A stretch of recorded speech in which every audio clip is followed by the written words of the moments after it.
उपमुख्यमंत्री एकनाथ शिंदे श्रीनगरमध्ये दाखल झाल्यात। श्रीनगरमध्ये अडकून पडलेल्या महाराष्ट्रातील पर्यटकांसोबत शिंदे सध्या संवाद साधतात। उपमुख्यमंत्री एकनाथ शिंदे हे श्रीनगरमध्ये पोहोचलेले आहेत। महाराष्ट्रातील अनेक पर्यटक सध्या श्रीनगरमध्ये अडकलेले आहेत। त्यांच्या भेटीसाठी त्यांच्यासोबत संवाद साधण्यासाठी आता शिंदे पोहोचले।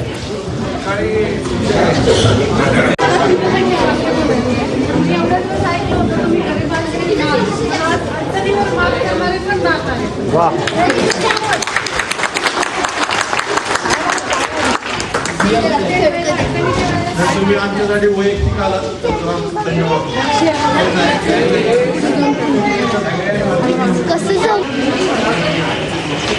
तर राज्याचे उपमुख्यमंत्री एकनाथ शिंदे हे सध्या श्रीनगर एअरपोर्टवर दाखल झालेले आहेत। आपण त्यांच्यासोबत आहोत आणि सगळ्यात महत्त्वाचं म्हणजे ज्या लोकांवर हा हल्ला झाला आहे, ज्या पर्यटकांवर हल्ला झाला आहे, त्यांचे कुटुंबीय अजूनही इथे आहेत आणि काही जे पर्यटनासाठी श्रीनगर, पहलगाम, जम्मू काश्मीर या ठिकाणी आलेले आहेत, त्यांच्यामध्ये कुठेतरी भीतीचं वातावरण आहे। त्यांची समजूत काढण्यासाठी, त्यांचं सांत्वन करण्यासाठी आणि हवी ती मदत देण्यासाठी स्वतः महाराष्ट्राचे उपमुख्यमंत्री एकनाथ शिंदे हे पुन्हा एकदा ग्राउंड झिरोवर दाखल झालेले आहेत आणि त्यासोबतच आज रात्रभर आणि उद्या दिवसभर ते दौरा करणार आहेत आणि जिथे जिथे भारतीय महाराष्ट्रातले किंवा महाराष्ट्रातल्या बाहेरचे जे पर्यटक अडकलेले आहेत त्या सगळ्यांना मदत करण्याचा सुद्धा त्यांचा मानस आहे। त्यामुळे ॲक्शन मोडमध्ये एकनाथ शिंदे आलेले आहेत आणि उद्या त्यासोबतच आज रात्री 11:30 वाजता एका विशेष विमानानं मुंबईला पाठवण्याची जी व्यवस्था आहे ती सुद्धा करण्यात आल्याची माहिती मिळते।